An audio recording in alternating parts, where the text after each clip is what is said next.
आनंद में रहने का स्वभाव है तो आप अभाव में भी आनंद में जी सकते हैं। आप समझ रहे मेरी बात को? प्रसन्न रहना भी एक स्वभाव है। आदरणीय, मैं एक आदमी को जानता हूं, उनकी अवस्था अभी लगभग 65 से 70 वर्ष की होगी। आज तक मैंने उनको कभी हंसते हुए नहीं देखा। उनका एक ही पुत्र, एक ही बेटा उनका, जिस दिन उनके बेटे की शादी थी उस दिन उनका चेहरा इसी तरह थे। ये क्या है? स्वभाव है। स्वभाव में नाचना यदि आ गया ना, तो आप कुछ नहीं होने के बाद भी नाचते हुए दिखाई पड़ेंगे। और यदि स्वभाव में रोना आ गया तो बैकुंठ मिलने के बाद भी आप रोते हुए दिखाई पड़ेंगे। मैंने अपनी आंख से देखा है, ऐश्वर्य में रहने वाला जीव भी अपने संघर्ष के दिनों को याद करके दिन भर रोता है। अरे जो बीत गई सो बात गई, आज तो बढ़िया बा। 70 साल की बूढ़ी माताएं इसलिए रोती हैं कि जब हम ससुरा उतरल रहनी तो हमके हई हई कहल गई। अरे कब कहल गई? 50 साल पहले की बात याद करके वर्तमान को क्यों समाप्त करना? मैं क्यों कह रहा हूं? राम जी का दर्शन करिए। प्रसन्नताम या नगता विषेकतः तथा न ममले वनवास दुःखतः मुखाम्बुजश्री रघुनंदनस्य में सदास्तु सा मंजुल मंगल प्रदा। रात में कहा गया कि प्रातः काल युवराज बनेंगे आप राम जी, प्रसन्न नहीं भय। और प्रातः काल कहा गया कि वन में चले जाना है, राम जी दुखी नहीं भय है। ये क्या है? स्वीकार करना। जीवन में आनंद पूर्वक जीना चाहते हैं तो परिस्थिति को स्वीकार करने का स्वभाव बनाइए। हमने दर्शन, हम उदाहरण दे रहा हूं। ये गिलास है, इसमें पानी है। यदि इसमें आधा गिलास पानी भरा हो ना, तो रोने वाला जीव ये कही के रोएगा, बताओ प्यास लगी, आधे गिलास पानी पाया मैं खाली, रोने लगेगा। और जिसका नाचने का स्वभाव है वो कहेगा, अरे चलो कम से कम आधा तो भरा हुआ है ना, आनंद होगा। परिस्थिति वही है। हम स्वीकार कर लेंगे तो आनंद में आ जाएंगे, स्वीकार नहीं करेंगे तो रोते हुए निकल जाएगा जीवन। राम जी वन में, गोस्वामी जी कहते हैं, श्री रघुनाथ जी वन में कैसे जी रहे हैं? जैसे अमरावती में देवराज इंद्र मां सची और अपने पुत्र जयंत के साथ जीते हैं। इतने आनंद में भगवान जी रहे हैं। गोस्वामी तुलसीदास जी महाराज भगवान को चित्रकूट में बसा करके और अब प्रसंग को अयोध्या लेकर के गए। सुमंत जी को भगवान ने जिस रथ पर बैठकर राम जी अयोध्या से श्रृंगवेरपुर तक आए थे, उस रथ के डोरी सुमंत जी के हाथ में थी। सुमंत जी श्री चक्रवर्ती जी महाराज के बड़े खास मंत्रियों में से एक हैं। राम जी ने सुमंत जी को गंगा किनारे से श्रृंगवेरपुर से बरबस विदा किया था। बरबस राम सुमंत पठाए अयोध्या की ओर। लेकिन हम आपको बताएं, सुमंत जी लौटे नहीं थे। एक पेड़ में रथ के घोड़ों को बांध करके और वहीं बैठ करके दक्षिण दिशा में जहां राम जी गए थे, देख करके सुमंत जी रो रहे थे। सुमंत जी को लगा कि कहीं पिताजी की याद आ जाए और राम जी लौट करके आ जाएं, और यदि यहां मैं नहीं रहूंगा तो राघव जी को पैदल पैदल अयोध्या जाना पड़ेगा। तो वहीं बैठे रहे। जब निषाद राजगुह को भगवान ने यमुना जी के तट से वापस श्रृंगवेरपुर विदा किया और निषाद राज गंगा पार करके जब श्रृंगवेरपुर में प्रवेश करते हैं और वृक्ष के नीचे जब सुमंत जी को बैठकर रोते हुए देखा ना, तो निषाद राजगुह भी विह्वल हो गए। आप निषाद जी को सुमंत जी को छोड़िए, जिस रथ पर बैठकर राम जी आए थे उस रथ के घोड़ों की दशा देखिए। गोस्वामी जी लिखते हैं, सारे घोड़े दक्षिण दिशा की ओर देख रहे हैं। देखी दक्षिणा दिशे हय हिना। घोड़े दक्षिण दिशा की ओर देख करके हिनहिना रहे हैं। 3 दिन बीत गया है राम जी से दूर हुए। कितना दिन? 3 दिन। घोड़े आपस में बात करते हैं एक दूसरे से कि ऐसा आज तक कभी हुआ नहीं। राम जी जाते थे तो तुरंत चले आते थे, अब की बार कहां चले गए कि इतने दिनों तक दिखाई नहीं दे रहे हैं। और आपको बताऊं, विरह का पता बोलने से नहीं चलता, विरह का पता व्यवहार से चलता है। बुरा न मानिएगा, वर्तमान का मनुष्य पशु से भी गया गुजरा हो गया है। I am so sorry. बगल में कोई घटना घट जाती है ना, तो आदमी घरवा में कहता है जल्दी से 2 ठे रोटी दे दो, घाट पे चला जाऊंगा तो 4-5 घंटा खा नहीं पाऊंगा। बगल में घटना घटी है, मैं ये नहीं समझ पाता कि सुनने के बाद मुंह में जाता कैसे है। राम जी चले गए हैं और इन घोड़ों की दशा देखिए। नहीं तृण चरहि न पियहि जल, मोचन लोचन। घोड़े न चारे का एक दाना खाए हैं 3 दिनों से, न जल का एक बूंद पिए हैं, केवल रो रहे हैं घोड़े। निषाद राजगुरु ने सुमंत जी को बरबस उठाकर खड़ा किया है और कहा, सुमंत जी आप तो ज्ञानी हैं, यदि आप इस प्रकार अधीर हो जाएंगे तो अयोध्या को कौन संभालेगा।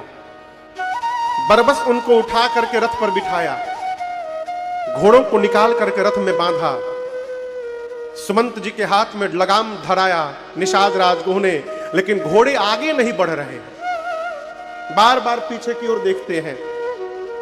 निषाद राजगुरु समझ गए कि सुमंत जी अयोध्या पहुंच नहीं पाएंगे, तो उनको रथ पर पीछे बिठाया और अपने सेवकों को कहा कि रथ ले जाकर अयोध्या पहुंचा करके वापस आओ।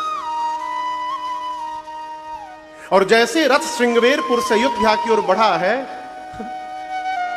सुमंत जी फपक कर रोने लगे, कहने लगे, आह मंद मन अवसर चूका। हे सुमंत, तूने अवसर खो दिया आज। अब इससे बड़ा कौन सा दुख जीवन में आएगा कि तेरे शरीर का त्याग ये प्राण करेगा। आज यदि राम वियोग में तेरा प्राण चला गया होता तो सुमंत तू अमर हो जाता। तूने अवसर खो दिया आज। अपने हाथ से अपने बाल को पकड़कर नोच रहे हैं। यहां गोस्वामी जी ने 3 उदाहरण दिए हैं, सुमंत जी की दशा कैसी है। 3 उदाहरण दर्शन करिए। गोस्वामी जी कहते हैं कि कोई व्यक्ति जीवन भर घर से बाहर रहा हो,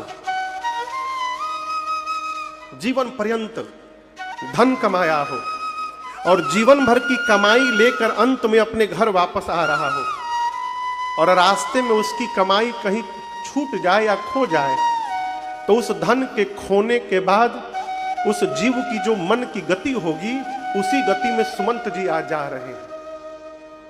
कोई ब्राह्मण जीवन भर धर्म का पालन करे जीवन पर्यंत, और अपने जीवन के अंतिम क्षण में जी रहा हो, खाट पर लेटा हो और इस आशा में हो कि उसके घर का कोई पुत्र पौत्र आकर प्राण निकलने के पूर्व उसके मुख में गंगा जल डालेगा, और प्राण निकलने के पहले उस ब्राह्मण के मुख में कोई धोखे से मदिरा डाल दे, मदिरा, तो मरते समय मुख में मदिरा चला जाए, उसके बाद उस ब्राह्मण को जो सोच होगा वो सोच सुमंत जी कर रहे हैं। कोई स्त्री जीवन भर धर्म का पालन करे, पातिव्रत धर्म का पालन करे, और वृद्धावस्था में उसका पति अकारण उसका त्याग कर दे, तो उसके बाद उस स्त्री को जो सोच होगा वो सुमंत जी कर रहे हैं। अयोध्या की ओर जा रहे हैं, मन में सोच रहे हैं कि महाराज आने के दशा में होंगे नहीं, मेरे पास मूर्छित होंगे, वो नहीं आएंगे, कैकेयी तो आएगी ही नहीं, सुमित्रा आएगी तो समझा दूंगा, लेकिन सुमंत जब दिन भर चारा चरने के बाद बछिया घर की ओर लौटती है और उसकी मां जो खूंटे पे बंधी रहती है गऊ, उसको पता चलता है कि मेरी बछिया आ रही है, तो बछिया अभी दूर रहती है लेकिन उसकी मां हुंकार भरने लगती है। यदि मेरी लौटने की सूचना मिलकर राम की मां कौशल्या दौड़कर मेरे पास आकर पूछेंगी, सुमंत मेरे राघव कहां है, तो मैं कौशल्या जी से क्या कहूंगा कि मैं उनके राम को वन में छोड़ के चला आया। इसी प्रकार कल्पना करते करते सुमंत जी तमसा नदी के तट पर पहुंचे। उस समय दोपहर था। वहीं से निषाद राजगुह के सेवकों को विदा किया और तमसा के किनारे रथ उसे उतर करके बैठ गए। क्यों बैठ गए? सुमंत जी बोले कि अब मेरा ये मुख कलंकित हो गया है। राम को मैं वन में छोड़ करके आया हूं। मैं अयोध्या वासियों को अब मुंह दिखाने लायक नहीं रहा। दिन में जाऊंगा तो ये मुख दिखाई पड़ेगा, मैं रात्रि के अंधकार में जाऊंगा। और अंधेरे में सुमंत जी रथ लेकर अयोध्या में प्रवेश करते हैं। उतरकर महारानी कौशल्या की महल में गए। जाकर दशरथ जी को जब सुमंत जी ने देखा तो ऐसा लगा कि किसी ने चंद्रमा से उसके अमृत को निचोड़ करके और चंद्रमा को आकाश से उतार कर धरा पर पटक दिया। केश बिखरे हुए हैं, वस्त्र मलिन हैं, मूर्छित अवस्था में श्री चक्रवर्ती जी धरा पर पड़े हुए थे। सुमंत जी ने जाकर उनके चरणों को दंडवत किया और कहा, हे जयजीव, आपका सुमंत आपको प्रणाम कर रहा है। जैसे सुमंत शब्द कान में पहुंचा, गोस्वामी जी कहते महाराज मूर्छा से जगे और तुरंत सुमंत जी को गले लगा लिए। और गले लगाकर महाराज ने कहा, सुमंत अपने मन से कुछ मत बोलना, मैं जो पूछ रहा हूं पहले उसका उत्तर देना। सुमंत, राम कुशल कहू सखा सनेही, राम कुशल कहू सखा सनेही। महाराज ने पूछा, सुमंत मेरा राम कुशल है ना? राम कुशल कहू सखा सनेही। मैंने कहा था कि 4 दिन में लौटा करके ले आना। कहां रघुनाथ लखन बहदेही, कहां है? दिखाई नहीं दे रहे तुम्हारे पीछे। आने हो फेरी की बन ही सिधाए, लौटा कर लाए हो कि वन में छोड़कर चले आए? सुमंत, जैसे महाराज ने पूछा, सुमंत जी के नेत्र से झरझर अश्रु निकलने लगा। महाराज बोले, सुमंत यदि तुम अपने महाराज को जीवित देखना चाहते हो ना, तो तुरंत मुझे राम के पास पहुंचा दो, मैं वहीं 14 वर्ष रह जाऊंगा। सुमंत जी ने कहा, महाराज आप ज्ञानी हैं, धर्म धुरंधर हैं आप इस प्रकार अधीर होंगे तो प्रजा का क्या होगा? राम को आपसे अधिक कौन जानता है महाराज? राम लौट कर नहीं आए मेरे साथ। जैसे सुमंत जी ने ये बात कही कि राम जी लौट कर नहीं आए, दशरथ जी महाराज के शरीर का प्राण ऊर्ध्व गति किया। ऊर्ध्व यानी ऊपर। देखिए एक बात हमेशा समझिएगा, जो मनुष्य जीवन में जितना अधिक पुण्यशाली होता है, उसके शरीर का प्राण शरीर के उतने ऊपर के भाग से निकलता है। और जो जितना निकृष्ट जीवन होता है, उसका प्राण शरीर के अधो अंग से निकलता है। महाराज के शरीर के प्राण ने ऊर्ध्व गति की, ऊपर उठा। प्राण कंठगत भयं भुआलु, कंठ में आकर प्राण फंस गया। और जब प्राण कंठ में पहुंचा तो नीचे के सारे अंग शिथिल हो गए। कौशल्या मैया ने जब यह स्वरूप देखा तो मां ने पांव पकड़ लिया। कहा, महाराज राम का वियोग आज समुद्र बना हुआ है, और उस वियोग रूपी समुद्र में ये अयोध्या जहाज बन के डोल रहा है। और इस अयोध्या रूपी जहाज पर नाथ पूरा परिवार बैठा है और पूरा समाज बैठा हुआ है। और मैं एक बात कहूं, आप ही इस जहाज के नाविक हैं। प्रभु, जिस जहाज पर नाव चलाने वाला नाविक नहीं रहे ना, उस जहाज को डूबने से कोई नहीं बचा सकता। यदि आप नहीं रहेंगे तो इस जहाज का बेड़ा पार कौन लगाएगा? मैं कहती हूं, धैर्य रखिएगा ना तो 14 वर्ष बाद राम स्वयं आकर आपको प्रणाम करेगा। महाराज ने कहा, कौशल्या आज धैर्य नहीं, आज मुझे उस अंधे माता पिता के श्राप की सुधि आ रही है। उन्होंने कहा था, जिस प्रकार पुत्र के वियोग में हम मर रहे हैं, एक दिन पुत्र के वियोग में तुम भी मरोगे दशरथ। कौन अंधे माता पिता?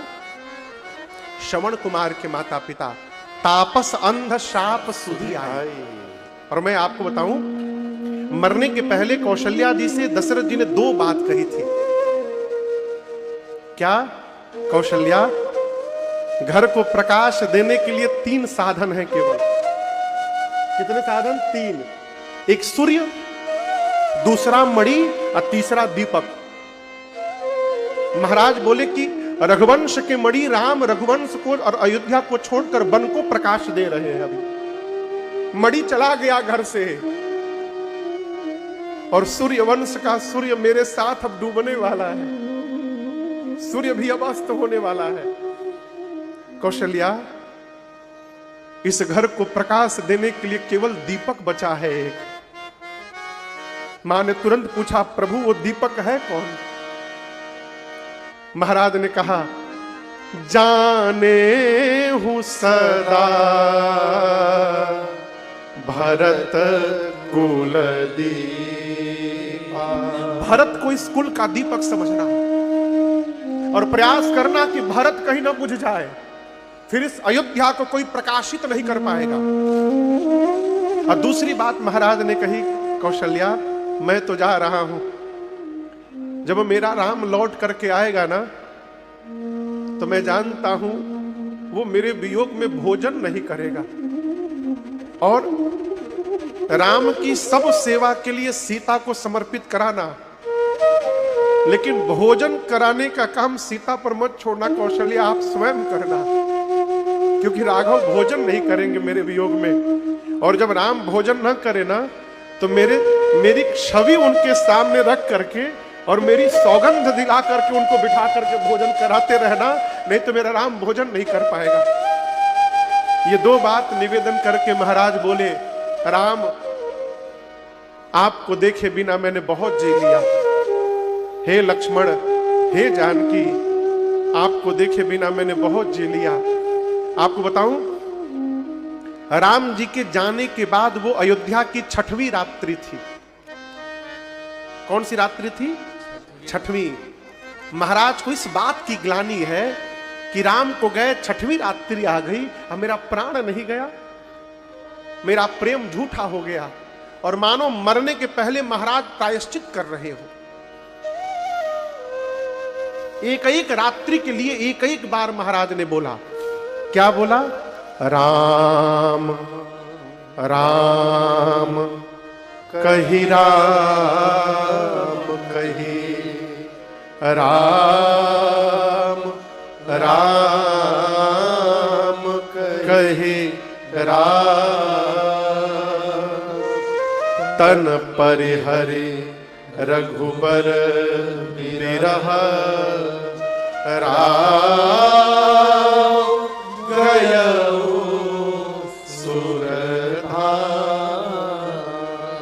प्राण त्यागने से पहले श्री चक्रवर्ती जी ने 6 बार उच्चारण किया, राम राम राम राम राम राम कह के, जैसे कोई तिनके का त्याग करता है, महाराज ने अपने प्राण का त्याग कर दिया।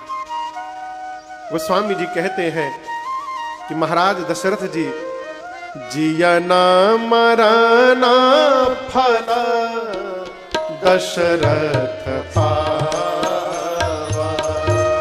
जियना मरना फल दशरथ पावा। गोस्वामी जी कहते हैं दशरथ जी ने जीने और मरने का दोनों का फल पाया। कैसे? जब तक जीवित रहे, रघुनाथ जी को देख देख कर जीवित रहे, और जब जगत से विदा लेकर गए तो राम जी को याद करते करते चले गए। यही जीने और मरने का सर्वश्रेष्ठ फल है। माताएं विलाप करने लगी। गुरुदेव भगवान ने आकर ज्ञान उपदेश दिया। नाव में तेल भर करके और महाराज के पार्थिव शरीर को सुरक्षित कराया। क्यों? 4 पुत्र होने के बाद भी अग्नि देने के लिए कोई नहीं है घर में। शरीर को सुरक्षित कराया और सेवकों को बुलाकर कहा, दूत को बुलाकर गुरुदेव ने कि शीघ्र भरत जी के पास उनके ननिहाल जाइए और केवल इतना कहिएगा कि गुरुदेव ने याद किया है, बस यहां जो घटा है वो मत बताना, क्योंकि यदि भरत को पता चल गया ना तो भरत आने लायक नहीं रह पाएंगे। दूतों ने जाकर बताया, भरत जी जिस अवस्था में थे उसी वेश में दौड़ पड़े।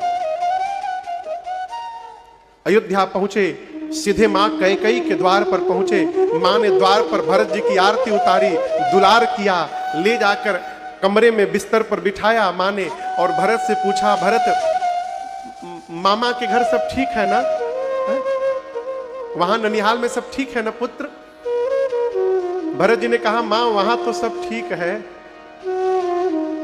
मेरे घर में सब ठीक है ना मां? कैकेयी मैया पूछी, क्यों पूछ रहे हो? भरत जी बोले, मां आज जब मैं अयोध्या में प्रवेश किया ना तो मुझे ऐसा लग रहा था कि किसी ने मेरी अयोध्या की श्री का हरण कर लिया हो। आज अयोध्या के लोग मेरा मुख नहीं देखना चाह रहे थे मां, और मुझे सबसे अधिक आश्चर्य कब लगा मां, आज के पहले मैं जब भी घर लौट कर आया हूं तो द्वार पर मेरी तीनों माताएं आरती की थाल लेकर मिली हैं। आज पहली बार आप अकेले मिली मां। मेरे घर में सब कुशल है ना मां? कैकेयी जी ने कहा कि कुशल तो मैंने सब बना लिया था। मंथरा ने बड़ी सहायता की भरत, परंतु क्या कहूं, ब्रह्मा जी ने एक बात बिगाड़ दी बीच में। भरत जी पूछे, क्या हुआ? कैकेयी मैया बोली, लाला सब ठीक हो गया था। क्या बताऊं, अचानक आपके पिताजी नहीं रहे। अब गोस्वामी जी कहते हैं, भरत भैया सुने पिताश्री नहीं रहे, तात तात हा तात पुकारी, हे तात कह के भरत जी खड़े खड़े गिर पड़े धरती पर। किसी जल में से मछली को निकालकर बाहर फेंक दीजिए, और बाहर निकलकर मछली जैसे छटपटाने लगे, भरत जी तड़पने लगे। मां कैकेयी बार बार संभाल करती है भरत जी का। भरत जी कहते, मां भरत के हाथ को रघुनाथ के हाथ में सौंपे बिना मुझे अनाथ करके पिताजी चले गए। कारण बताओ मुझे, क्या बताओ? जोर से बोलिए। कारण, पिताजी को कोई व्याधि नहीं थी, कैसे पिताजी नहीं रहे? अब दर्शन करिए। कैकेयी मैया ये भली भांति जान रही हैं सरकार आदरणीय कि आज के बाद जिस पुत्र को मैंने अपने कोख से जन्म दिया है, ये भरत आज के बाद मुझे जीवन भर कभी अब मां नहीं कहेगा। और किसी भी स्त्री के लिए इससे बड़ा कष्ट नहीं हो सकता है कि उसकी अपनी संतान ही उसको मां कहने से मना कर दे। लेकिन कैकेयी मैया जानती है कि जब तक कैकेयी तुम समाप्त तो नहीं हो जाओगी, तब तक तुम्हारा राम महान कैसे बन पाएगा। और आप पढ़िएगा मानस, कैकेयी मैया ने कुछ बदल करके और छिपा करके नहीं सुनाया, सब सुनाया। मां ने जो जो किया था विस्तार पूर्वक भरत जी को बताया। अब भरत जी सुनते गए और स्तब्ध होते गए। और जब पूरी बात भरत जी सुने तो गोस्वामी जी कहते हैं, भरत जी पिताजी की मृत्यु भूल ही गए। भरत ही बिसरेउ पितु मरना, सुनत राम बन गौन, हे तू अपन पाँव जानी जिया, थकीत रहे हरि मान। देखिए, जीवन में जब बड़ा दुख आ जाए ना, तो बड़े दुख के आगे छोटका दुख अपने आप विस्मृत हो जाता है, हेरा जाता है, वो भुला जाता है। भरत भैया अब तक रो रहे थे कि पिताजी नहीं रहे, और जैसे पता चला कि राम भैया वन चले गए, भरत जी पिताजी की मृत्यु भूल गए। भरत ही बिसरेउ पितु मरना, स्तब्ध हो गए। मन में कहने लगे कैकेयी न तुम्हारा दोष न मंथरा का दोष, किसी का दोष है तो इस पापी भरत का दोष है। न ये पापी इस धरती पर जन्म लेता और न इस पापी को तू राजा बनाने का सपना देखती। मेरा कारण अपराध है सारा। यहां इस प्रसंग में भरत जी ने मां कैकेयी को बहुत कुछ कहा, बहुत कुछ सुनाया। क्या सुनाया वो गोस्वामी तुलसीदास जी जाने, भरत जी जाने। अखंड पाठ करिए, मानस जी का संकल्पित पाठ करिए, तब तो ये प्रसंग पढ़िएगा। अलग से प्रसंग मत पढ़िएगा, मैं निवेदन कर रहा हूं। क्यों? भरत जी जो मां कैकेयी को कह दिए हैं, मां कैकेयी उस बात की अधिकारिणी नहीं है। मां कैकेयी उस सुनने की पात्रता नहीं रखती। मां ने क्या, भरत जी ने काका नहीं कहा मां को, मां मौन होकर सुनती रही। इसके बाद पता है भरत जी कहां गए? प्रदीप जी पता है कहां गए भरत जी? कौशल्या मैया के पास। क्यों? कहीं मां ये न समझ बैठे कि राम भैया के वनवास जाने में मेरी भी भूमिका है। भरत जी दौड़कर मां के पास गए। आप उस दृश्य की कल्पना करिए। कौशल्या मैया अपने कक्ष में बिस्तर पर बैठी हैं, आदरणीय, रो रही हैं। तो रोते समय आंख में क्या रहता है? आंसू। आंख में जब आंसू भर जाए ना तो धुंधला दिखाई पड़ता है, स्पष्ट नहीं दिखता। मां की आंख में आंसू भरे हैं, मां को धुंधला दिख रहा है। द्वार पर भरत जी आके खड़े हो गए। भरत जी और राम जी दोनों देखने में एक जैसे हैं, बिल्कुल एक जैसे। मां को धुंधला दिख रहा था, स्पष्ट नहीं दिख रहा था। धुंधले में जब भरत भी आके खड़े हुए ना तो मां कौशल्या को ऐसा लगा कि राम जी आके खड़े हो गए। और अचानक जैसे राघव जी की स्मृति आई ना, मां इतनी विह्वल हो गई, इतने वेग से मां कौशल्या दौड़ी अभाव विह्वल में कि गोस्वामी जी कहते हैं द्वार तक मां कौशल्या पहुंची नहीं, बीच रास्ते तक जाते जाते मां को मूर्छा आ गई और मां गिर पड़ी। यहां गोस्वामी जी लिखते हैं, देखत भरत भिकल भय भारे, परे चरण तन दशा विसारी, भरत ही देखी मात उठी ढाई, मूर्छित अवनि परी झैया। मां गिर पड़ी। भरत जी आकर मां के चरणों से लिपट गए और मूर्छा से मां जगी। और जब देखा भरत जी आ गए, मां ने भरत जी को उठाकर अपने गोद में बिठा लिया। और आपको बताऊं,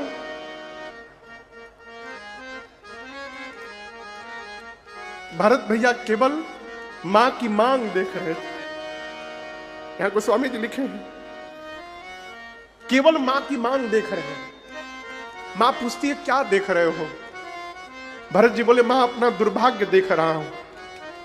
आज इस सृष्टि में तेरे भरत से कोई अभागा नहीं होगा मां। जिस पुत्र के कारण उसकी मां के मांग का सिंदूर समाप्त हो जाए